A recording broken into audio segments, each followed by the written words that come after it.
Foleni waleni mando oedi renouveau télé la jabaka kilimina bela jelima malikono animaliko kan kanu mo raflen fe sokolino ona amafo awma kaunite awadana la renouveau télé ale sukantidila awni layduta awi kafo arokna funya ukun folobe di awma ninjom kan kono nana dungo do sogoma kadamne nege kanye wolonvla omana temeni sangata ani dure katabla nege kanye konontona wa ameto anga laydu kanko ni arokna funi kene sigile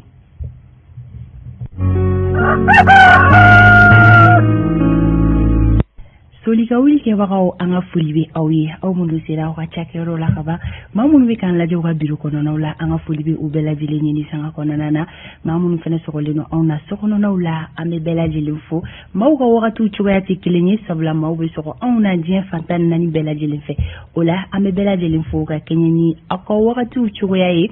lame baga jama kulu antenina aw hojoga shi la radio renouveau lame baga awni sokoma ko bela jile ki bisimla bi tarata novembre kalo kle muka ani saba renouveau sokoma da kuna funi ale kene kan kuma su me no on ma fla da fara yani ani isa ka basiri be kan wala soro je mu kay ale ku chetola amadou el kunere ale be kuma sokodo amadou sokoma deni sokoma fanta mota so mo ko be di ala fo be do ko kli flana yi ani so njale wala soro sokoma dayna kasika kan mo ko kuna funi ya wuli baldo ina fo la dala jwa kun temene ko tiara ko seba ma so la ka fo faruma la fia ala barka la bi changore bulu ni zizan lili chama soro la an tega ala fo ka barka dambe ko mama se fla ami do ke ala ka faru ke gije ka bela jelim ban pepepe amina soni ini kanu ba ko wina ni wala soro donc kivaru ale kene kan bamanangan chenyina ola anwa bakuruba olu fle so madaina binisiri ni nyeshine no kiriko ma anwa jamana kona no ni oye Mamadou Kasuge ale konya ira ka fo fembe talike mali procureur to la ku ga nyamada ke u ko siku nyamada commune 4 procureur ale ma sabula ga daga ko ka tuka ire saisi dossier la ka wuli ki sendo dossier la mini abeseka ke basigi be na jamana kona la kasika anga takabulu do ka olu dala ben ko sobe ni kuma wiye ay munu fo ka fara kuma chama wero ka a detail to bela jeleme isa ka basigi be bulu kumya to ay ni propose fo aw ni kababe nyola soro décryptage kono nana abena o wala kanu maga bela jeleni fembe talike parti parena la ni owe sakajigi jema parti ko fo olu koni ayira ka fo ko olu sona doga fara transition kundamaka nga fembe talike premier ministre Shogel ko gala maiga ko o ga takali ka bo gouvernement nyamaya la ko olu koni be olanyini fembe talike jigiba keita la ka bo parena kono nana ni alika la suluye anabena nyola soro soro malaina akasika ayre nyefo o ko fe fembe talike amadunga maiga alini imam mamudigo ka kuna foni la selaye ani alebena nyola soro sabla fembe talike imam kon mena la je badoke alebena nyofolike aw yi soro malaina o bela jelinka aw soro malaina kenya kuna foni o betalike ne jalandimi kan hawa da nyogo sira docteur ma alebena o wala aw bela jelinye kafara alexi be bisimla ama son femima donc ibaru risebe monu bora bi tarata duyaina olu nyefura folo la selu olu beke aw nga bido faliduma o be miss mawa malika bolo halemi remini du do waran ferno jamane kono nana kunu olame tashibla ke kanyeshi aka dembaya bela jilimani sanga kono nana fembe talike donc ibarula o be amadou el konari bolo sori ibrahim diallo abisiraba kanola kaba abe jate minawla soni amenyo la soro tananga sigin kibaru yaw olu kono nana ame kuna fo nyaw damne sisani wakati bolo da chugo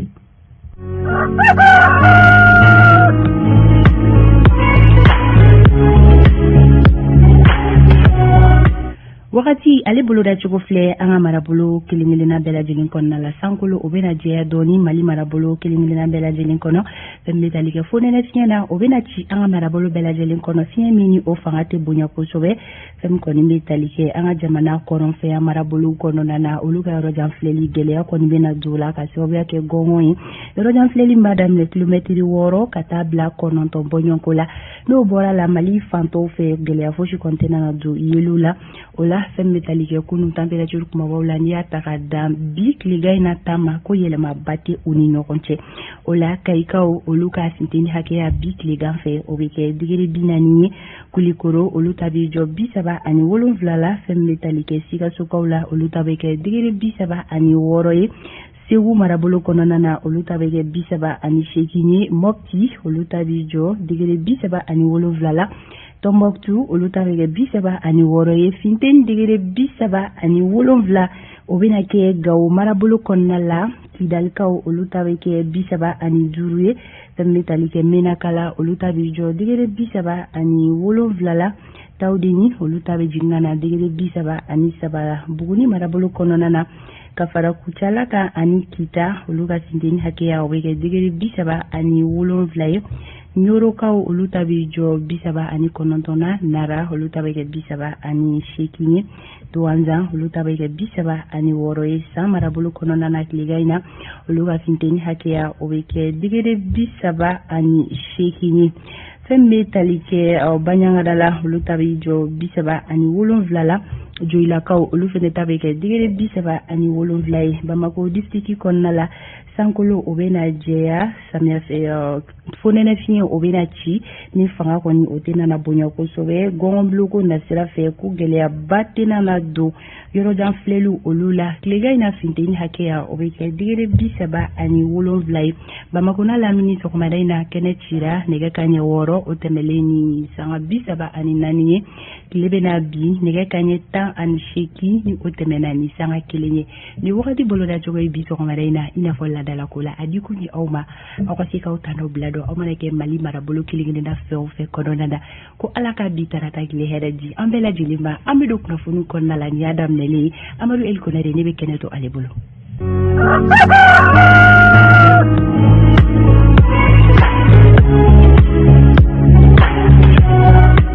Ko kunnafoni ale tɛ yɔrɔ min na o ye dibi ma yɔrɔ ye walasa anw kanubaga kelen-kelen na ka se ka bɔ dibi la ni jɛmukan in kɛnɛ bɛ sigi aw ye don o don sɔgɔma. Amadu bɛ sira di ma. Tabarikala n ye sira minɛ ni barika ye n'i y'a sɔrɔ ŋɔni t'a sira kan n'a dilen don ni ŋaniya jɛlenya ye. Sagan ye 26 sɔrɔ nin waati na nɛgɛ ale kanɲɛ 7 kan maa minnu bɛ yen ni olu bɛ sigi ka nin waati in makɔnɔ maliden ka ca maa miliyɔn caman ye minnu yɛrɛ kɔni bɛ k'an ɲini bɔlɔlɔ sanfɛ walasa k'an lasɔrɔ maa caman bɛ bi minnu b'an suit bɔlɔlɔ siraw kan an b'u fo hali n'an bɛ hakɛto ɲini u fɛ tile 2 in na renouveau ka directement paraw bilalen don ko la fɔlɔ yanni ɲɛmaaw k'u jɔ u cɛ jɔyɔrɔ la o ko kunana na. A kana kɛ a bɛ sɔrɔ bi a tɛ sɔrɔ sini a ka kɛ bada ye ka o welewelemada kɛ ka ɲɛsin ɲɛmaayaso ma. A ye aw bisimila bi bakurubaw bɛna tali kɛ fɛn minnu na olu dɔ filɛ nin ye bankiw wulila grève la kokura bi sɔgɔmada in na tile 3 zen da kɔni ni kalosa bɛnnen don a tɛna bɛɛ bɛna bɔ dɔ da sabula min ye tile 3 baara bila kɔni daminɛna sɔgɔmada in na sina bɛɛ fɔ ale ni a jɔnɲɔgɔnw fɛ kokura a yira k'a fɔ ni tile 3 in laɲiniw ma sabati u na taa baara bila cari la kunungo an ka kibaruya in na Bakari Sidibe ɲini dɔw k'a kan sɔgɔmada in na yɛrɛ an yɛrɛ fana ɲini dɔw kɛ dugujɛna in na an bɛna olu fara ɲɔgɔn kan ka di aw ma sadani nɔ don kibaru kɛnɛ kanan na kiri nasiratigɛ la bɛɛ lajɛlen tun b'a la ka fɛn min ma kɔnɔ o ye Bakari Togola ale ni a jɛɲɔgɔn ma tan bɔɲanko minnu ka kiri to kan ka dayɛlɛ kunu sɔgɔma baaraw daminɛna ka min ye maa 2 bɔɲanko b'u la olu ma ye kɛnɛ kan kiri bɔra don a kɔrɔ k'a bila bi sɔgɔmada in na kan ko maaw ma kɛ yɔrɔ o yɔrɔ hali n'u bɛ minɛminɛ wo la u kana kiri tigilamaaw ɲɛkɔrɔ a ko da ka don a la ni min bɛ kɛ o ka kɛ kiri tigilamaaw ka jateminɛ kɛ an bɛna kuma o kan sɔgɔmada in na don kibaru kɔnɔ wa an bɛna u ka surunna don b'a dɔ yɛrɛ lamɛn ko in ale kanan na n'o bɔra yen fana an y'a fɔ tentɔ min ye jamana bɛ bolo min kan bi jamanaden caman bɛ yen minnu n'u ka hakilinaw don jamana mara ta cogo kɔni na jamanaden dɔw ye hakilina dɔw fɔ minnu na an ye ɲinini dɔw ko k'an bɛna kuma o fana ka bi sɔgɔmada in na do kibaru ale kɛnɛ kɔnɔna la sanga ye 28 sɔrɔ kaban nin ye an donkan ye bi waati min na Bɛlɛdugu kɔrɔ n'a Tilebinba ani Kɛɲɛka olu sigilen don k'an lajɛ fɔ ka se Jitumu mara ani Bugunikaw fɛ yen fɔ ka taa jamana kɔrɔ yan fan fɛ bɛɛ lajɛlen bɛ k'an lajɛ Gawo Sebare Mopti ninnu ye jamukan ninnu kanubaga ye a y'aw danse sisan ninnu de bɛna walawala aw ye.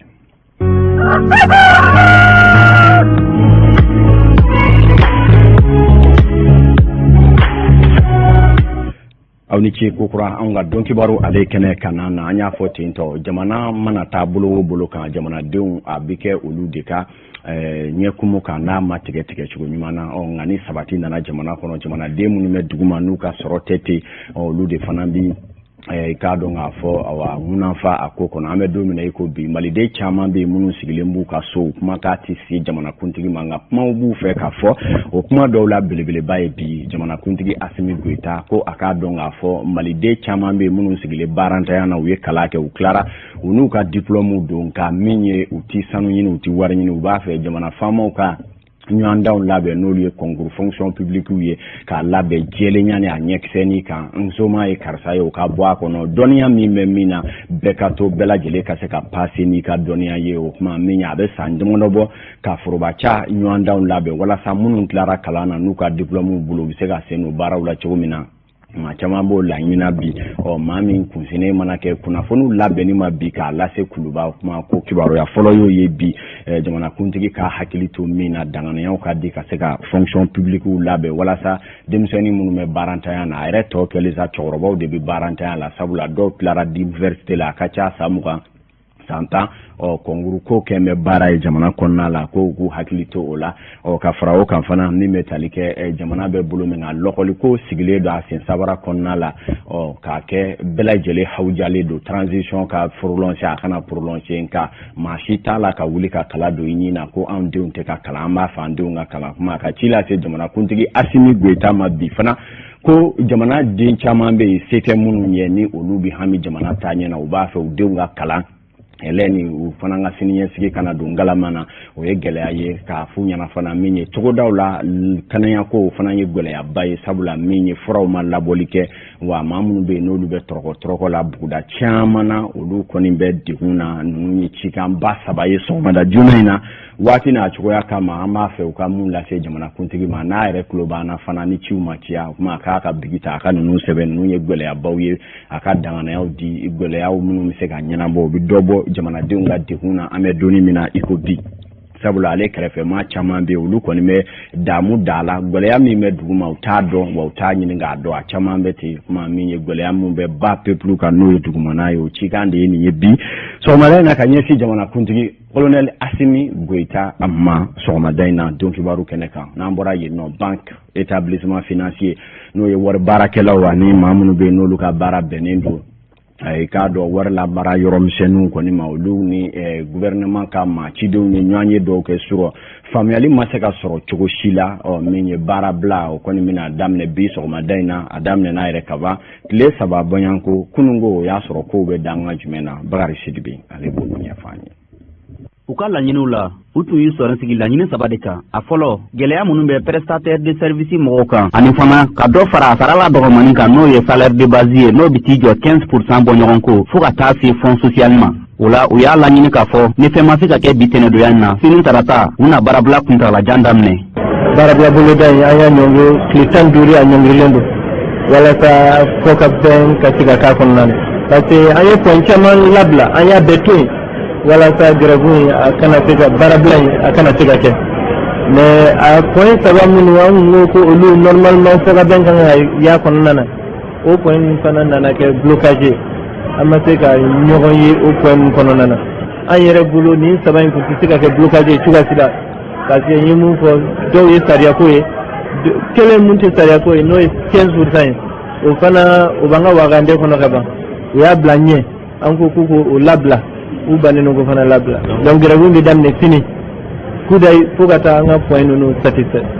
O hakilina mun fɔlen filɛ nin ye sina bɛɛ fu maaw fɛ o kɛra sababu ye client dɔw k'u hakilina di ka kɛɲɛ ni baarabila kura in ye u kɔni ka laɲini ye fan fila ni maaw bɛ se ka sigi ka kuma walasa fura bɛ se ka sɔrɔ gɛlɛya in na. U ka grève daminɛ ni participation donna an ka salaire ko la jusqu'à présent ne ka salaire ma sɔrɔ n'a fɔra ko an b'o boliboli la bi n'a y'a mɛn tuguni ko grève wɛrɛ bɛ yen o gɛlɛya dan ye dɛ u bɛ ka kɛ kun min kama olu de b'u ka hakilina dɔn an t'u ka hakilina dɔn mais hakilina min mana kɛ hakilina ɲuman ye a ka ɲi mais ni hakilina min bɛna ni tiɲɛni ye jamanaden bɛɛ lajɛlen ma o ye fɛn min ye o fana man ɲi vraiment u bɛ se k'u ka mécontentement jira la problème foyi t'o la mais an minnu de ka wari b'u bolo n'an mago jɔra an ka wari a tɛ sɔrɔ an tɛ gouvernement baarakɛla ye ko kuntagalajan ka se o fana ma an tɛ gouvernement baarakɛla ye o ka ca mɔgɔ ma surtout n'a fɔra e mɔgɔ min ka fɛn bɛɛ bɛ banque la surtout la petite commerçant détaillant a ka jugu olu ma diɲɛ fɛn bɛɛ. Comité syndical de la banque du développement du Mali n'olu ma sɔn k'i sen don grève tɛmɛnen na olu kɔni y'a jira k'a fɔ grève kura min bolo dalen filɛ nin ye olu tɛ se ka foyi fɔ a kan. tabarikala min ye k'a dɔn Bakari Sidibe ka ɲininiw ye nin ye nka k'aw ladɔnniya k'a fɔ kibaruyaba min o ye bɛn ma se ka kɛ fɔli la o kuma baarabila kɔni daminɛna bi sɔgɔmada in na ko in na gɛlɛya yɔrɔ ye min ye o ye maliden ka sara faama caman bɛ daminɛ kalo tile 25 ka taa se a tile gale ni i k'a dɔn kalo kura 5 ma o furancɛ min filɛ nin ye ni o ye k'a dɔn ka baarabila kɛ hali ni virimaw déposera ni o ye saraw kɛli sɛbɛnw yamaruya ka bila banku la waasa olu ka danganaya di ka u bolo digi o kɛ ka saraw ka bila compte la o kɔni waati de ye nin ye min yɛrɛ jɔlikɛlaw a bɛna paraw bila maa caman ka nin waati kow la gɛlɛya bɛ jamana kan min ye banki minnu ka buruburunin bɛ ani sara fitinin minnu bɛna bankiw la olu fana bɛna gɛlɛya ni tile 2 kɔnɔ jango a ma sɔrɔla k'a fɔ ni bɛn ma kɛ fɔlen nɔ baarabila cari ko bɛ maa ninnu kɔnɔ ka wele bila fan 2 bɛɛ ma lɛden kan u bɛ se ka wuli ka jɔ mun kɛ waasa layidu ni bɛnkanw ka mafa nin ko ninnu bɛ se ka sonsori cogo min na o ye laɲini kɔni ye n'o tɛ a bɛna ni furugufuruguba de ye maaw dusukun na sabula i b'a ye i kan ka musaka ko fɛn o fɛn kɛ a bɛɛ lajɛlen bɛna gulo sabula kow dulondulonnen don ɲɔgɔn na hali maa minnu bɛ feere misɛnninw na dugu kɔnɔ banki mana taa gɛrɛfu la kɔlɔlɔ bɛ yɛlɛ o kan sabula minnu bɛ sanni kɛ bɛɛ dulonnen don ɲɔgɔn na wari bɛ maa min bolo ka di hali baarakɛlaw ma nin bɛɛ ye gɛlɛya ye ko ninnu kɔnɔ wa fɛn dɔ fana b'a kɔnɔ n'a daminɛna kaba hali minnu bɛ bolola baara la dɔw ye n'o ye mandefuru ye olu fana m'u ja u ka saraninw kan k'a fɔ ko banki bɛ gɛrɛfu la ko wari tɛ ka sɔrɔ nin bɛɛ ye kɔlɔlɔ ye minnu gɛlɛya bɛna ye an ka jamanadenw kan nin waatinin kɔnɔna la n'an bɔra yen nɔ an y'a fɔ ten tɔ min ye Bakari Togola ani a jɛɲɔgɔn maa 10 olu kɔni bɛ kiiri tigilamaw kɔni ka gafeba kɔnɔ nin tile 2 in na a ma sɔrɔla k'a fɔ sɛgɛsɛgɛli dɔw y'a jira k'a fɔ min ye sefa wari miliyɔn camanba de minnu dagosi ka bon Bakari Togola n'a jɛ dɔw ko siga kɛlen d'u fɛ minnu na u ye nafolo minnu ta k'u ma don da ɲuman fɛ a yurugura i n'a fɔ kiiri tigilamaw ye kibaruya fɔlɔ minnu cira nka waasa k'a gɛn ka jɔ u la jɔn nɔ don jɔn ye mun kɛ jɔn y'a joli dun a donna da jumɛn fɛ kɔni ɲuman ye k'u wele bɔgɔ jɛnnen kan o kama kiiri kɛrɛnkɛrɛnnen min dayɛlɛla kunungo Bakari Togola ninnu kɔni ka maaw welela kiiri ɲɛkɔrɔ kan min ye maa 2 bɔɲango k'olu ma ye kɛnɛ kan baara ninnu kɔni bɔra dɔw kɔrɔ ko tigɛ ci ɲɔgɔngo fara ka ca biyɛ ka wele biyɛ kana sigi ka biyɛ ɲininka karisa e ko k'a donna yan a bɔra yan ari ko bɛ cogo di karisa filɛ nin ye bɛɛ k'i yɛrɛ défasation kiiri tigilamaw ka baara don u b'a dɔn hali maa ma kuma ɲɛfɔ ni kalabanjiya b'a kɔnɔ olu b'a dɔn min don sabula olu ka baara don bi sɔgɔmada in na u welela kokura ko maa tɔ 2 mun b'a jɛ u kana u ka bɔ wo kɔnɔ a ka ɲɛɲini ni min bɔr'o la renouveau ka kibaruya dilaw bɛna y'a kɛnɛ kan k'a di maaw ma ladiriya la nka min bɛ tali kɛ u ka lapasaba dɔ bɛ yen min ye ɲɛfɔli kɛ an ka kibaruya dila Usumani Sagara ye an k'o lamɛn. Min kɛra dossier tɛ en état, c'est-à-dire que pour que dossier ka juger il faut que accusé mɔgɔ nɔ minɛna bɛɛ kan ka na procureur de kan ka na ni bɛɛ ye ka n'u lajɔ ayiwa sɔgɔmada in na procureur ma se k'o kɛ mɔgɔ 2 bɛ yen minnu ma se ka na parce que olu bɛ maison d'arrêt la kasobonba la u ma se ka na cour ɲɛkɔrɔ bon sariya la i tɛ na ni dɔ ye ka dɔ to tilancɛ tɛ na k'a fɔ ko kɔfɛ an bɛ na ni tilancɛ donc procureur y'o de ɲini cour fɛ ko cour k'ale makɔnɔ pour que a kana ni tɔw ye an ko non an tɛ se ka jɛ n'o ye parce que sariya la cour tɛ mɔgɔ makɔnɔ donc o de la cour ye an suivi o la pour que ka dossier renvoyer k'a bila sini na u b'u ka formalité rempli pour que k'a to u kana nin bɛɛ sini sɔgɔma an bɛ procès daminɛ ni Ala sɔnna ma. Tabarikala a ko filɛ nin ye k'a dɔn k'a fɔ an ka jigilama minnu b'a ko kɔnɔna la k'a dɔn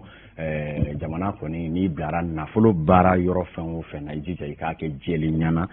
min b'a to i k'a dɔn jamanadenw bɛ nafa nka n'i kelen y'i bolo bila foroba nafolo la k'a kɛ ni i k'a dɔn dansago ye kiiri tigilamaw ma wuli i k'a dɔn a ko bɛ gɛlɛya kosɛbɛ o de bɛ nin baara in na bi maliden caman bɛ yen an badenw don an sigiɲɔgɔnw don an somɔgɔw don nka u k'a dɔn k'a fɔ fɛn o fɛn bɛ tali kɛ baara kɛcogo ɲuman na ni ladiriya ye jango sigidaladenw ka nafa sɔrɔli kama o ye fɛn ye bɛɛ ka laɲini ye fɛn min ye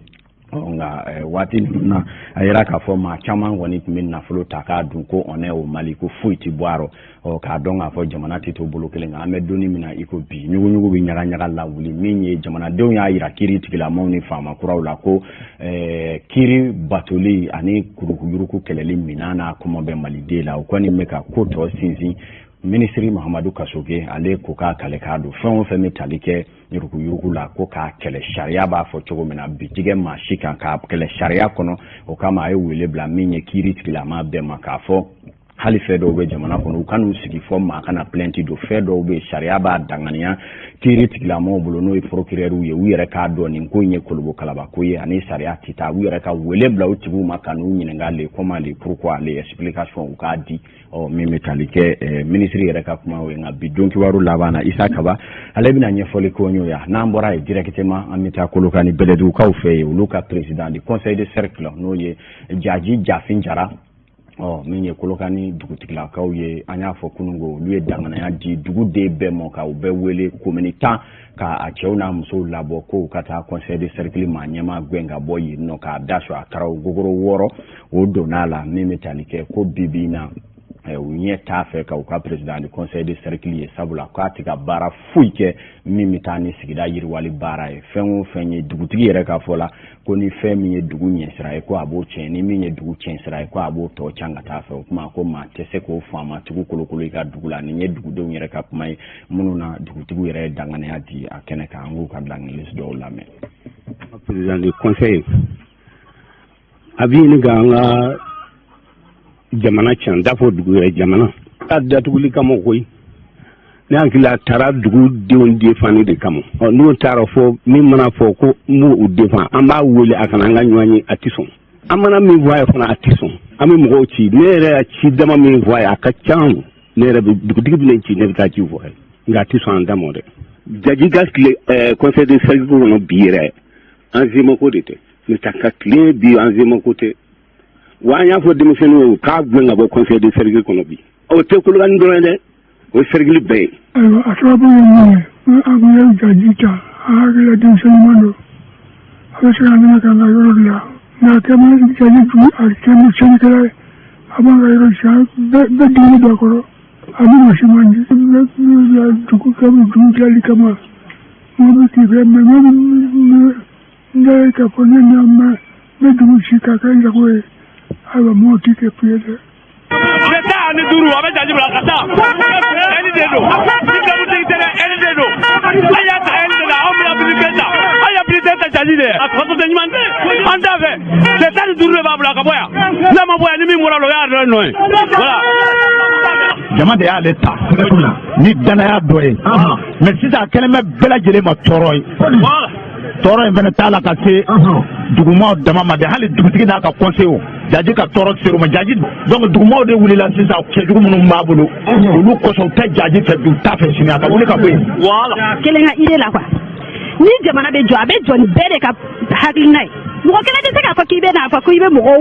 munumunu quoi bɛɛ don i sagona da de fɛ n'o de don vote ko kuma de bɛ fɔ ayi moi personnellement ne t'a fɛ wa mɔgɔ mɔgɔ bɛ yan na mɔgɔ si t'a fɛ. Kolokani lamini mɔgɔ si tɛ jaji fɛ tuguni. N'i ma dugutigi bonya ka maa tabarikala Kolokani maabakɔrɔ dɔw ka hakilinaw ye nin ye ko in gɛlɛyara kosɛbɛ an kɔni yera ka jaji yɛrɛ ɲini k'a ye an kɔni bolibolila kɔ fɔ an nana lasɔrɔ fɔ Bamakɔ yan nɔ a ye kuma min fɔ an ye a y'a daminɛ ni hakilina minnu ye ko ale yɛrɛ kɔni ni kɔmɔ cɛ ko a t'a bila a ko ten nka ko kun wulila nka an bɛ don min na i ko bi sɔgɔmada in na sigi ka fɔ yɛrɛ dɔ bɛ sen na Kolokani sigida ɲɛmaw ani dugutigilakaw ni denmisɛnninw ni ɲɔgɔn cɛ waasa hakilinaw bɛ se ka kɛ kelen ye cogo min na kibaruya mun ma bɔ o la ladiriya kɔnɔ an y'o di cɛkɔrɔbaw y'a jira k'a fɔ olu sen tɛ politique la olu sen tɛ foyi dɔn nka ka olu yɛrɛ den dɔ ye dugu kɔnɔ u b'a la ka dugu ci k'u tɛ jɛ ni o ye cogo si la o kama u ye wele bila gouverneur ma k'u k'u jɔ u jɔyɔrɔ kɔni na ko ni duguden da ma kɛ maa kelen ye min kɔni bɛ tali kɛ jaji yɛrɛ la n'o ye président du conseil ale ko ko politique kɛlɛ de bɛ ale da la ko jan ko min ye maa dɔw bɛ olu tɛ ale fɛ ko n'o tɛ ko dugu bɛɛ tɛ dugutigiw kɔni y'o kuma kalontigiya k'a jira k'a fɔ olu dugutigilakaw yɛrɛ de ye danganaya di ko k'a gɛn ka bɔ yen ko in gɛlɛyalen don hakilina jiginna bolo kɔrɔ taara ye k'a sigi ni o ye élu ye san 2009 Kolokani conseil du cercle ale kunna sanga ye 43 sɔrɔ Fanta Tomota an bɛ taa i jɛɲɔgɔnkɛ nɔfɛ a bɛɛ ma kɛ fɛn min kan sabula aw ma bɔ don sira min fɛ don min ni embouteillage bɛ a b'o ta ba la ka tɛmɛ an dɔw ta kan. E furadama don o don sɔgɔma ne bɛ pere k'i ɲininka i natɔ i ye gɛlɛya jumɛn sɔrɔ i natɔ i ko k'e bɛ bɔ heure min na k'o b'a sɔrɔ k'hali sɛ tun tɛ sira la an bɛ se ka taa aw ka sira la cogo di. min ye katika caman de bɛ yen jango min ye kati farada poste yɔrɔ la ani péage la ye kiri ni woyo be wuli never yan fa nunu ne fɛ o i ka cɛ ka kokolon kɛ kama péage tigɛla la a tɛ ka se ka kibaruya foyi sɔrɔ kati bilen kuma kɛra tɔgɔ tiɲɛ sori Ibrahim Diallo ni labɛnw sabatira Fuseyini Daw an ka nɛgɛ kɛrɛfɛtigi don a lajɛ ni sori ka labɛnw sabatira an ka se ka ɲɔgɔn lasɔrɔ a kan kunnafoniya 10 ka segin kan bi sɔgɔmada in na